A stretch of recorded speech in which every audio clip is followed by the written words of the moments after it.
અમે તમારી સામે પ્રોજેક્ટ રજૂ કરીએ છીએ. આ પ્રોજેક્ટ કેન્દ્ર એપ્લિકેશન દ્વારા આર્ટનો અને મૂર્તિનો નિયમિત ઉપયોગ કરીને સ્માર્ટ સ્કૂલ ઓટોમેશન સિસ્ટમમાં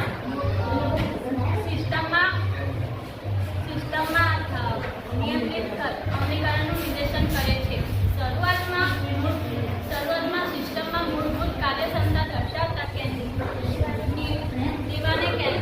દીવાને નિયંત્રિત કરવા પર ધ્યાન કેન્દ્રિત કરશે.